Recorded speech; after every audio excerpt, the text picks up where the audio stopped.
SANDHAN, All Gujarat Integrated Classroom. સેટેલાઇટના માધ્યમથી જોડતી કડી એટલે સંધાન. Hello, good afternoon. Today we are going to discuss about one great autobiography by an honest writer. The title of the autobiography is The Revenue Stamp. It is written by Amrita Preetham. We are not going to focus on the relationship, especially her relationship with men, as they are often discussed while looking at the autobiography.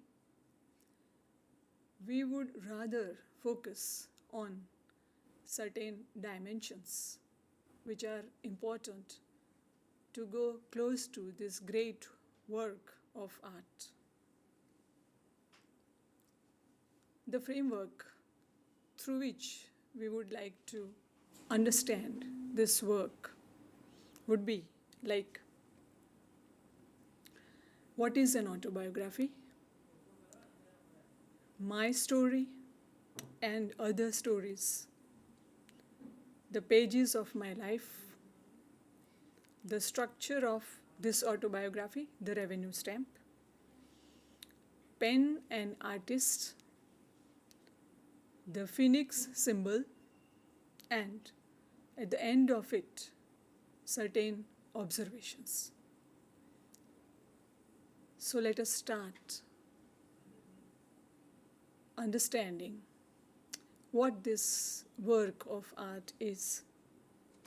It is the revenue stamp, originally written by Amrita Preetham. In English, it is translated by Krishna Gorovara. The text I'll be referring to is Vikas publication. So the page number that I would refer to, they belong to the text which is published by Vikas publication. This page shows other works by the same writer. It includes one very acclaimed work, Pincher, the skeleton.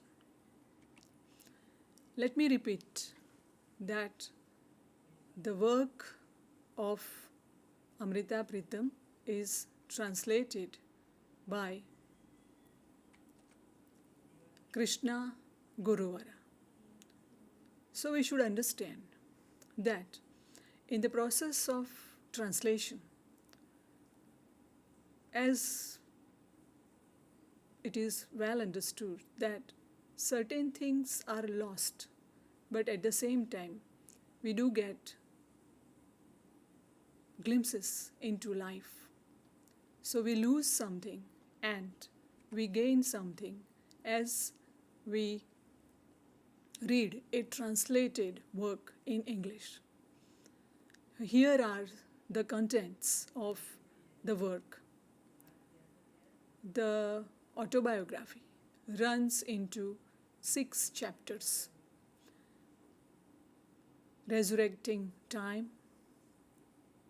up to the end of the autobiography at one point of time. So basically the autobiography runs into 6 chapters.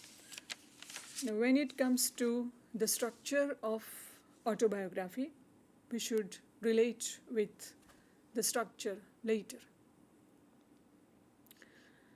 We should try to know what is evoked in this work of art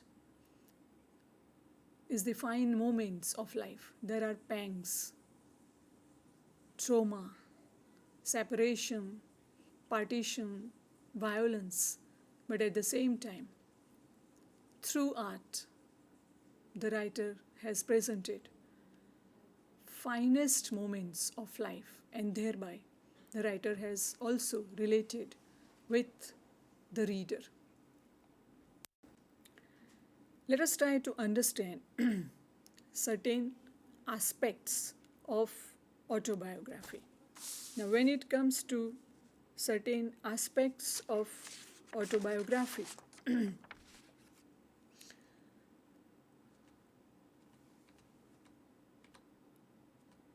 we can go into definition, history. We can also refer to what this autobiography is as a literary form. A very basic definition of autobiography could be understood by knowing three words in Greek. As a literary form, we understand autobiography as derived from three Greek words, which means self. Auto is self, bio is life, and graphy is write. So autobiography is a style of writing that has been around nearly as long as history has been recorded. We do study the form of short story, for that matter, short story as a literary form. And we know that the history of short story is as old as the history of mankind. Similarly, autobiography is in a way my story. So my story or this style of writing can be recorded as long as history has been recorded. Yet, autobiography was not classified as a literary type within itself until the late 18th century. Robert Southey coined the term in 1809 to describe the work of a Portuguese poet. In his book Inside Out, Bates offers a functional definition of autobiography as a narrative of the past of a person by the person concerned. We would refer to some titles of other women writers, women's autobiography, but at the same time, we would like to refer to yet another candid autobiography by Mahatma Gandhi. Mahatma Gandhi's autobiography, The Story of My Experiment with Truth. Interpretation and reconstructions of truth as a series of negotiations of resistance, time, and memory. What drove the transformation in Gandhi was his capacity for self-creation, or, as he termed it, his fascination with experiments in living. Basically, his experiments in living. If one looks at how Gandhi structured his weekly reflections, because in autobiography we come across reflections, also retrospection. So reflections and how he looked back upon his life as a child. His years in London and South Africa, it is almost reminiscent of his past selves. So many a times we see that the autobiographer, the writer, the narrator who writes in the present recreates his or her own self when he or she was 5 years old or 10 years old, or for that matter 20 years old. In the 18th century, autobiography was one of the highest forms of literary art, well acclaimed, celebrated as a fine art. The English word autobiography, however, was first coined when the genre began to flourish in the late 18th century in Europe and North America, with the birth of the romantic fascination with the complex individual soul and the interaction of nature with social experiences.